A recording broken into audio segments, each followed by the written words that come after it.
ब्रह्मचारी में बहुत बड़ा धमाका होने वाला है। होली के त्योहार पे सूरज अपना भेष बदल के पहुंचता है गुलाब हवेली। एक ऐसा प्लान बनाता है कि ताकि ईशा से वो सच को जान सके। सूरज एक ढोल वाला बन के गुलाब हवेली में एंट्री तो ले लेता है। दर्शकों, आगे की वीडियो देखना चाहते हैं तो हमारे वीडियो को लाइक कर दीजिए और चैनल को सब्सक्राइब कर लीजिए। आगे की वीडियो शुरू करते हैं। जब सूरज अपना भेष बदलकर ढोल वाले के रूप में गुलाब हवेली पहुंचता है तो उसका मकसद सिर्फ सच जानना होता है, लेकिन माहौल कुछ और ही बन जाता है। सूरज का भेष बदलना और ढोल की थाप। सूरज का ढोल बजाना केवल एक दिखावा नहीं है, बल्कि उसके अंदर का गुस्सा और सच जानने की बेचैनी उस ढोल की आवाज में साफ झलकती है। वो ईशा के करीब रहने के लिए ये जोखिम उठाता है ताकि कोई उसे पहचान न सके। ईशा का सूरज के बिना अधूरा महसूस करना और सबके बीच चुपचाप खड़े रहना, उसकी होली का शोर और रंग उसके लिए बेमानी है, क्योंकि उसका मन कहीं और है।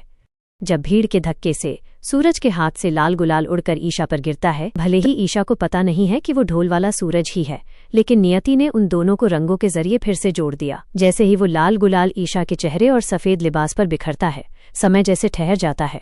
ईशा की आंखें झटके से खुलती हैं। उसे अपनी रूह में एक अजीब सी सहरन महसूस होती है। वही खुशबू, वही एहसास जो सिर्फ सूरज के पास होने पर होता था। अपनी आंखों से गुलाल साफ करती है और उसकी नज़र सीधे उस ढोल वाले सूरज पर पड़ती है। सूरज दाढ़ी और पगड़ी के पीछे अपनी नम आंखों को छुपाने की कोशिश करता है, लेकिन ढोल पर उसकी उंगलियों की थाप तेज हो जाती है। वो ढोल नहीं, जैसे सूरज का दिल धड़क रहा। तभी हवेली के कुछ मेहमान नाचते हुए सूरज को धक्का देते हैं और वो सीधा ईशा के पास जाकर गिरता है। गिरने से बचने के लिए सूरज ईशा का हाथ थाम लेता है। ईशा के हाथ में जैसे बिजली कौंध जाती है। वो फुसफुसाती है, सूरज। तभी वहां विलन की एंट्री होती है, जो ईशा को जबरदस्ती रंग लगाने की कोशिश करता है। सूरज का खून खौल उठता है। वह अपनी पहचान छुपाने की परवाह किए बिना उस आदमी का हाथ मरोड़ देता है। रंग वही चढ़ेगा जिसकी मंजूरी दिल देगा। ईशा उस ढोल वाले की कलाई पर वही धागा देख लेती है जो उसने सूरज को बांधा था। उसके चेहरे पर एक फीकी मुस्कान आती है। उसे समझ आ गया है कि उसका रक्षक यही है। वह धीरे से कहती है, अब इस हवेली का हर राज खुलेगा। सूरज बस अपनी आंखों से इशारा करता है, खेल तो अभी शुरू हुआ है। सूरज का मन ही मन संवाद। जब वह ईशा को देखता है, चेहरे पर गुलाल तो जमाने ने मल दिया ईशा, पर तेरे दिल पर आज भी सिर्फ मेरा ही रंग चढ़ा है। ये ढोल की थाप नहीं, मेरी धड़कनें हैं। सुन सको तो सुन लो। जब विलेन ईशा को छूने की कोशिश करता है, सूरज का एक्शन डायलॉग, रुक जा, होली के हुड़दंग में ये मत भूल कि गुलाल चेहरे पर लगाने के लिए होता है, इज्जत पर हाथ डालने के लिए नहीं।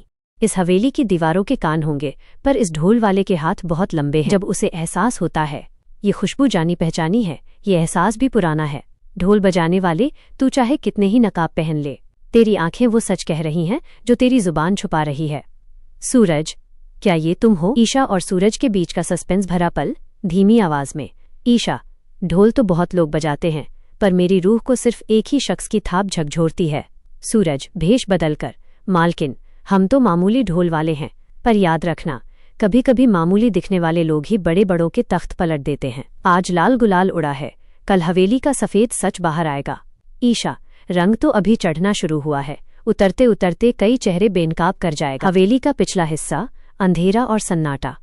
होली का शोर बैकग्राउंड में हल्का सुनाई दे रहा है। ईशा, सूरज, ढोल वाले के भेष में का पीछा करते हुए हवेली के पीछे वाले बगीचे में आती है। सूरज तेजी से जा रहा है, पर ईशा उसे रोक लेती है।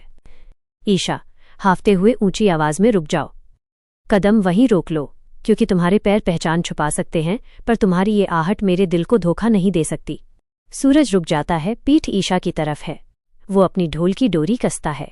सूरज भारी आवाज में, मालकिन, रास्ता भटक गई हैं आप। रंगों का खेल वहां हवेली के आंगन में है, यहां तो सिर्फ अंधेरा और सन्नाटा है। ईशा उसके करीब आते हुए, अंधेरा वहां नहीं, यहां है, जहां तुम सच को नकाब के पीछे छुपा रहे हो।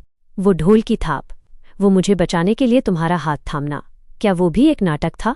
सूरज धीरे से मुड़ता है, उसकी आंखों में गुस्सा और प्यार का मिला जुला भाव है।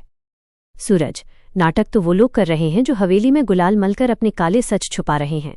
मैं तो बस एक जरिया हूं सच को नंगा करने का। ईशा उसकी आंखों में सीधे देखते हुए, तो अपनी आंखों से ये पर्दा क्यों नहीं हटा देते? क्यों मुझे इस अनजानी तड़प में तड़पा रहे हो? सूरज, एक बार बस मेरा नाम ले लो, मेरी रूह को सुकून मिल जाएगा।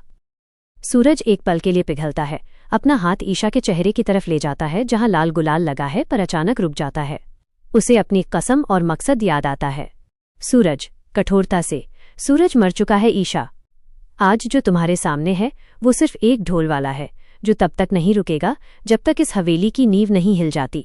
अगर पहचानना ही है तो दुश्मनों को पहचानो, मुझे नहीं।